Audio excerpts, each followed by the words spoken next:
शिवनंदन भारती जी को क्या लगता है कि तेजस्वी यादव बीजेपी से डील कर लिए? तेजस्वी जी डील हो चुके हैं, आरजेडी डील हो चुकी है बीजेपी के हाथ पर। उनके मुकदमा के नाम पर या किसी नाम पर वो डर गए हैं, जिस वजह से उनको कह देता है कि तुम फॉर्मेलिटी के लिए चुनाव लड़ो, तुम कोई ज़्यादा एक्टिव पार्ट जीतने के लिए मत लड़ो, और तुमको जहाँ से वहाँ से डायरेक्शन दिया जा रहा है वैसे काम करो, और वो चुनाव में दूर रहना, टिकट का बंटवारा, लोगों से दूर रहना। अब चुनाव प्रचार खत्म होगा, सुमंगली हो गई, तब उस परिस्थिति में ये लास्ट में एगो रोड शो करके दिखा रहे हैं, तो क्या ये दिखता है? मतलब अंतिम 5 ओवर में जब 150 रन बनाना है तो तेजस्वी जी हेलमेट लगा के बैट बॉल लेके आए हैं। बीजेपी के साथ डील कर चुके हैं। कौन?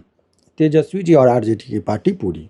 कहाँ से डील हो रहा है जो आपको दिख नहीं रहा है? रीजन जो या तो पारिवारिक कलेश के वजह से, या इच्छा शक्ति नहीं रह गई, सो कहीं से डीलिंग है जिस डर की वजह से नहीं आ रहे। कुछ ना कुछ फैक्टर है जो लोगों के बीच में अब आ रहा है, और ऐसे परिस्थिति में आरजेडी इनके नेतृत्व में पतन की ओर जा रही है। अभी 25 सीट है, फिर 5 सीट पर आएगा और फिर विलीन हो जाएगा, और दूसरे के पार्टी से जो टिकट की बात चल रही है, वो जो इनको दूसरे के पार्टी से सिंबल लेके चुनाव लड़ना पड़ेगा, वो भी दिन देखना पड़ सकता है। पप्पू यादव एक विकल्प के तौर पर आ रहे हैं। यादव और मुसलमान शिफ्ट कर जाएंगे पप्पू यादव जी की तरफ। तेजस्वी यादव आ गए हैं विदेश से, बिहार और बांकीपुर का चुनाव प्रचार कर रहे हैं। हालांकि लंबे समय से तेजस्वी जी बिहार में नहीं थे, विदेश में थे, फैमिली के साथ होंगे, कुछ भी व्यक्तिगत कारण हो सकता है, लेकिन उनकी ही पार्टी के लोगों ने उनको कह दिया कि उनसे अब कुछ नहीं होने वाला है, तुमसे नहीं हो पाएगा मुन्ना। फिल्म का डायलॉग है। शिवानंद तिवारी उन्हीं की पार्टी के हैं, उन्होंने भी आरोप लगाया, और कई उनकी पार्टी के नेता आरजेडी छोड़ के जा रहे हैं। जैसे मृत्युंजय तिवारी, लगातार 20 सालों से मृत्युंजय तिवारी आरजेडी में थे, अब बीजेपी में चल गए, और बीजेपी में जाने के बाद तेजस्वी यादव के खिलाफ गर्दा बयान दे रहे हैं। वही नहीं, अर्जुन राय चल गए बीजेपी में। दलित के बड़े नेता राजद के शिवचंद्र राम, वो भी रोग आ रहे थे। राष्ट्रीय जनता दल के जो नेता हैं वही अपने नेता पर सवाल खड़ा कर रहे हैं। ऋतु जायसवाल जो बड़ा चेहरा थी वो भी चली गई। तो आरजेडी का अब क्या होगा? क्या तेजस्वी यादव सही में मैनेज हो गए, जैसा कि कुछ पत्रकारों का भी कहना है? उनकी पार्टी के नेता भी बड़े निराश है, कार्यकर्ताओं में बड़ी निराशा है। शिवनंदन भारती जी हैं, सोशल मुद्दे पर भी बात अपनी रखते हैं, पटना हाईकोर्ट के जाने माने वकील हैं, प्रयाग लीगल फर्म इनका है। तो इनसे जानेंगे कि क्या तेजस्वी यादव मैनेज्ड हो गए हैं और राजद का बेड़ा गर्क होने वाला है?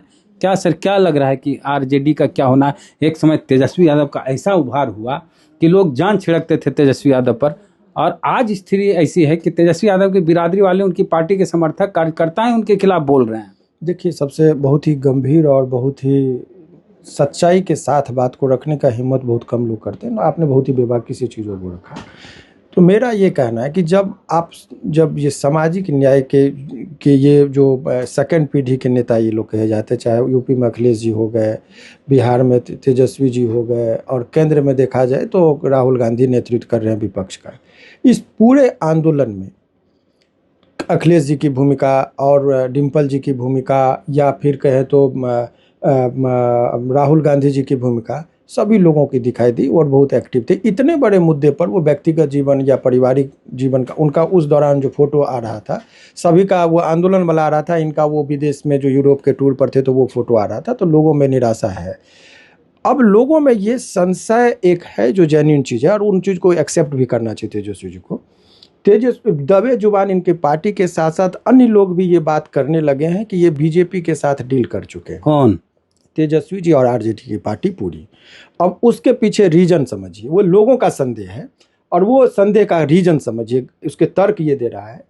एक चीज़ बताइए कि इससे पहले जो चुनाव हुआ लोकसभा का, तो 2 राज्य यूपी और बंगाल बहुत अच्छे से सपोर्ट किया, लेकिन बिहार में तेजस्वी जी का डाउनफॉल, क्योंकि टिकट का चयन से लेकर लास्ट दिन जिस दिन नॉमिनेशन हो रहा है उस दिन, लास्ट दिन जिस दिन नॉमिनेशन का, उस दिन आप टिकट दे रहे हैं। What does it mean? क्या इतनी अपरिपक्वता से इतनी कहाँ से डील हो रहा है जो आपको दिख नहीं रहा है? अब जो रीजन, सारे ऐसे जगह हैं जिस दिन अंतिम दिन हो टिकट दे रहे हैं। आज नॉमिनेशन का आखिरी दिन है, आज भोरे 4 बजे टिकट मिल रहा है कि जाइए नॉमिनेशन। अब कागज छूट जाएगा, और दूसरी बात, जो सशक्त हैं, मान लीजिए टिकट भी किसी लोगों को दिया जा रहा है, उसके चीज़ों को समझिए। जो सशक्त व्यक्ति, कौन नहीं जानता है कि परिहार से ऋतु जायसवाल मजबूत कैंडिडेट थे, उनका टिकट काट के आप दूसरे जगह शिफ्ट करें। ट्रांसफर पोस्टिंग कोई सरकारी नौकरी नहीं, जहाँ पर जो फसल को माने बोने की जिसको कला है वही काटने के लिए जाए। आप रातों रात ट्रांसफर कर रहे हो उनका। वो आदमी महिला कह रहे कि हमारा सर्वेयर था, महिला निर्दलीय चुनाव लड़ी और 65,000 वोट लेके आ गई और इनके कैंडिडेट 3 नंबर पर चले गए। तो इनका कौन सा रिपोर्ट, सर्वेयर रिपोर्ट था जो इतना गलत दिया? उनको सही रिपोर्ट दिया था कि रितु जायसवाल जीतने वाले, लेकिन उनको ट्रांसफर किया गया। एक बात और, उस परिप्रेक्ष्य को भूला जाए। अभी के परिप्रेक्ष्य में देखिए कि बांकीपुर में चुनाव है। चुनाव में बीजेपी युद्ध की तरह लड़ती। इतने बड़े आंदोलन में उनके जो राष्ट्रीय अध्यक्ष हैं नितिन नवीन जी, कहीं नहीं देखिए वो चुपचाप अपना क्षेत्र पकड़ के चुनाव जीतने में एक एक कार्यकर्ता को लगाया गया, चाहे जिला अध्यक्ष हो, किसी भी जिला का, सबको बोला तुम 5 को। बीजेपी अपना काम करती है, कर रही है और बहुत शिद्दत से वो युद्ध की तरह तैयारी करती है, इलेक्शन की तरह नहीं। इनका क्या है कि अभी तक वो कभी टिकट देने के बाद न टिकट देने टाइम में भी फोटो तक का फोटो नहीं है कि कौन उनको टिकट दिया, कौन सिंबल दिया। और वो अकेले रेखा गुप्ता मेहनत कर रही है और लास्ट में वो कह रहे हैं कि 2 दिन जब बचा, जब अब चुनाव प्रचार खत्म होगा, सुमंगली होगी, तब उस परिस्थिति में ये लास्ट में एगो रोड शो करके दिखा रहे हैं। तो क्या ये दिखता है? मतलब अंतिम 5 ओवर में जब 150 रन बनाना है तो तेजस्वी जी हेलमेट लगा के बैट बॉल लेके आए हैं। तो अब ऐसे परिस्थिति में जो लोग जुड़े हुए हैं उनके साथ इमोशनली, चाहे यादव हो मुसलमान हो, सबसे ज्यादा फजीहत इनके वजह से यादवों की हो रही है। यादव को बीजेपी अपना मान नहीं रहा है, मुसलमान को बीजेपी अपना मान नहीं, शत्रु मान रहा है और ये उनको पनाह दे नहीं रहे हैं। विपक्ष में भी लोग जिंदा रहता है, अगर उनको लगता है कि कोई नहीं सुनेगा, वहां पर दरवाजा खुला रहता था लालू जी का वहां पर। तो ये लास्ट टाइम वो जो दिख रहा है ना कि पर तेजस्वी जी का ग्राफ था, वो तेजस्वी जी का ग्राफ नहीं था। उस टाइम में लालू जी सशक्त थे, चीजों को समझते थे और दरवाजा खुला। हाँ, पिछले चुनाव की बात हम बताएं। जो कंफ्यूजन है आरजेडी समर्थकों का वो भी दूर हो जाएगा। 2015 और 20 के बारे में बताएं। 2020 में आरजेडी को इतनी सीटें इसलिए आई क्योंकि उपेंद्र कुशवाहा बीजेपी के साथ नहीं थे और चिराग पासवान जदयू के साथ नहीं थे। इसका फायदा राष्ट्रीय जनता दल अलायंस पार्टनर को मिला और बड़ी पार्टी बनी आरजेडी। उससे पहले आरजेडी सबसे बड़ी पार्टी इसलिए बनी 2015 में क्योंकि नीतीश कुमार अलायंस में थे। नहीं तो उससे पहले क्या स्थिति थी, 22 गो सीट आती थी। तब लालू यादव के 2005 में 22 सीटें आई थी ना आरजेडी को। 22 सीटें तब आई जब लालू यादव का गठबंधन लोजपा के साथ था। एक दल के साथ गठबंधन करके आरजेडी को 22 सीटें आई और अभी 5 दल के साथ गठबंधन करके आरजेडी को 25 सीटें आई। तो कौन दौर अच्छा है, ये दौर अच्छा है कि वो दौर अच्छा है? इस पर हम लोग प्रश्न चिन्ह, वो जो एक्टिवनेस इनमें नहीं रहा। हार जीत इलेक्शन में लगा रहा था, बड़े बड़े लोग तूफान चलते हैं। उस सेनापति का काम क्या है कि आप उसको मोर्चा को संभालिए। अभी क्या किसके नेतृत्व में आरजेडी लड़ रही है, बहुत बड़ा कंफ्यूजन। किनको नेता माने, रोहिणी जी को माने कि मीसा जी को माने, कि लालू जी को माने, कि राबड़ी जी को माने, कि तेजस्वी जी को माने, यहीं पर कंफ्यूजन है। जैसे होता है ना कि हिंदू में कहते हैं 80 करोड़ देवी देवता है, किनको पहले हम पुकारें।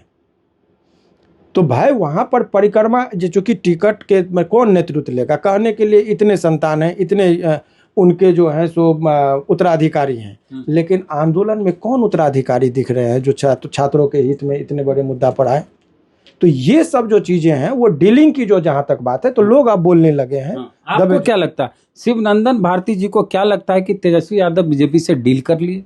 नहीं, ये लोगों का, पहले मेरी बात समझ लीजिए, लोगों के बीच में ये चर्चा है कि तेजस्वी जी डील हो चुके हैं, आरजेडी डील हो चुकी है बीजेपी के हाथ पर, उनके मुकदमा के नाम पर या किसी नाम पर वो डर गए हैं, जिस वजह से उनको कह देता है कि तुम फॉर्मेलिटी के लिए चुनाव लड़ो, तुम कोई ज़्यादा एक्टिव पार्ट जीतने के लिए मत लड़ो, और तुमको जहाँ से वहाँ से डायरेक्शन दिया जा रहा है वैसे काम करो, और वो चुनाव में दूर रहना, टिकट का बंटवारा, लोगों से दूर रहना, ये इत्यादि। या तो वो पूरी तरीके से उनको इंटरेस्ट नहीं, जैसे कोई जरूरी नहीं कि हमको बिजनेस करने का, जैसे मेरा बच्चा वकील बनने का उसको मन नहीं रहेगा, जबरदस्ती कहेंगे चैम्बर संभालो, भागेगा। या तो उनकी अपनी इच्छा शक्ति राजनीति की नहीं है, जो उनको आकर, राजनीति तो एक नशा है कि लोग आदमी 50 काम रहेगा, बाल बच्चा का इलाज, जो राजनीति करते हैं ना, बेटा बीमार रहता है हॉस्पिटल नहीं जाता, लेकिन पड़ोसी को लेकर हॉस्पिटल में जाता है, वो राजनीति का नशा ही होता है कि वहाँ जाता है। वो आदमी बेचैन नहीं हो पाए। यूरोप में और यहाँ देश में इतना बड़ा क्रांति, और यदि खींच के नहीं लाया तो ये पता चलता है या तो कोई मजबूरी है, या कोई डीलिंग है, या फिर आपका इरादा नहीं। महीना दिन से प्रोटेस्ट चल रहा था, वही बात में उद्धव ठाकरे पहुंच गए, सब पहुंचे, इंडिया के जितने भी एक्टिव पॉलिटिशियन है वो पहुंचे। रीजन जो या तो पारिवारिक कलेश के वजह से, या इच्छा शक्ति नहीं रह गई, या फिर उनका जो है सो कहीं से डीलिंग है, जिस डर की वजह से नहीं आ रहे। कुछ ना कुछ फैक्टर है जो लोगों के बीच में अब आ रहा है, और ऐसे परिस्थिति में आरजेडी इनके नेतृत्व में पतन की ओर जा रही है। अभी 25 सीट है, फिर 5 सीट पर आएगा और फिर विलीन हो जाएगा, और दूसरे के पार्टी से जो टिकट की बात चल रही है, वो जो इनको दूसरे के पार्टी से सिंबल लेके चुनाव लड़ना पड़ेगा, वो भी दिन देखना पड़ सकता है अगर समय रहते नहीं सचेते तो इसीलिए लोगों से मिले। अभी क्या है, अरविंद केजरीवाल लीगल टीम रखे, खड़ा किए, आप कह रहे ट्वीट कर दिए कि हम करेंगे, बहुत लोग करे, लेकिन अपने घर के लोग जब गिरफ्तार हुए तब ये घोषणा कर रहे हैं कि आ रहे हैं आंदोलन में, कि हम आंदोलन करेंगे। भाई जब लाखों लोगों के बच्चे जेल में गए तो आपने ट्वीट क्यों नहीं किया? विदेश से ट्वीट नहीं किया जा सकता था कि हम आंदोलन में साथ में हैं? तो वो ट्वीट क्यों नहीं, वो लगातार आ रहा था, आप आने मजबूर क्यों? ये निष्क्रियता था, उनको डर है भाई। तेजस्वी जी को लोग गंभीरता से लेंगे अब? देखिए पब्लिक है, अभी बीजेपी से हम नाराज हैं, जाएंगे कहाँ? कांग्रेस प्रशांत किशोर है। नहीं, प्रशांत किशोर का तो अभी आगमन हो रहा है, लेकिन अगर जातीय व्यवस्था में देखी जाए तो लगता है कि भाई बीजेपी की विचारधारा से हमको पसंद नहीं है। जो धर्मनिरपेक्षता, मुसलमान बीजेपी में तो मर जाएगा लेकिन जल्दी जाएगा नहीं। जो धर्मनिरपेक्षता की बात कर रहा है, यादव लीडर ये जब पप्पू यादव हैं, हाँ, तो पप्पू यादव एक विकल्प के तौर पर आ रहे हैं। हाँ। तो लोगों, हाँ, निश्चित तौर पर यादवों में भी, मुसलमानों में भी एक्सेप्टेबिलिटी अभी क्यों, वो निर्दलीय जो पूर्णिया से जीते, तो अब देखिए ना कि उनका बीजेपी का वोट वही है, आरजेडी का वोट का ग्राफ घटा है, यादव और मुसलमान शिफ्ट कर गया है। आप वहां का देखिए ना कि समीकरण क्या कर रहा है, तो यादव और मुसलमान शिफ्ट कर जाएंगे पप्पू यादव जी की तरफ। पप्पू यादव जी का मैं किसी का प्रशंसक नहीं हूँ। ये 12-12:30 बजे में रिकॉर्डिंग में आपको मैंने वो कॉल का डिटेल है, देखिए 12:30 बजे में हमको फ़ोन किया कि पटना यूनिवर्सिटी का छात्र और बहुत सारे छात्रों को गिरफ्तार किया है वकील साहब, हम दिल्ली में, आप जाके अपनी टीम के साथ देखिए, वो कॉल किए। लेकिन क्या आरजेडी में किसी भी, उनके भी लीगल टीम है क्या? अपने लीगल प्रकोष्ठ है, एक भी आदमी कहीं आपको दिखा? अरविंद केजरीवाल को मुझे लगता है कि इसलिए उन्होंने कब आके कहा कि दिल्ली में जितने हमारी टीम आपके साथ है, उनका एक टीम था, लीगल टीम। तो ये क्यों नहीं इसकी पहल, क्योंकि इसको चीज को, राजनीति को एंजॉय करते हैं, एक राजनीति करते हैं, तो तेजस्वी जी राजनीति को एंजॉय नहीं कर रहे हैं, बस राजनीति कर रहे हैं, ऐसा लग रहा है मुझे। तो लग रहा है कि क्या उलझ गए हैं। अब उलझन का कारण जो हो, उलझे हुए हैं, वो पता नहीं क्या है, उनको फ्रीडम नहीं है कि क्या है, लेकिन हम लोग आग्रह करेंगे आपके चैनल के, एक चीज है सर कि क्या तेजस्वी यादव जेल जाने से डरते हैं? अब ये सब जेल बेल इस मैटर नहीं करता है। सवाल एक ही चीज का है कि राजनीति, वो यादवों और मुसलमानों के साथ अन्याय नहीं करे। वो नेतृत्व लिए थे, पिता के विरासत को संभाला था, उसको बहुत ही शिद्दत से संभाले, नहीं तो लोग जो धर्मनिरपेक्षता के आधार पर उनसे जुड़ रहे हैं, वो कहीं के नहीं रहे, विपक्ष में उनका कोई विकल्प नहीं मिल रहा है। नहीं तो एक कंक्लूजन यही हुआ कि तेजस्वी यादव एक्टिव पॉलिटिक्स नहीं कर रहे हैं, वो किसी दबाव में हैं, और इसी तरह स्थिति बनी रही तो कोई नया विकल्प बन जाएगा और तेजस्वी जी की पार्टी जो है आरजेडी, वो रसातल में चल जाएगी, और उनके समर्थक जो आज उनके लिए जान देने के लिए तैयार हैं, कल को उनके साथ खड़े नहीं होंगे, क्योंकि आज तेजस्वी यादव उनके साथ खड़े नहीं हैं जो राजद को मजबूत करते हैं। प्रतिक्रिया कमेंट बॉक्स में दें। बहुत बहुत धन्यवाद।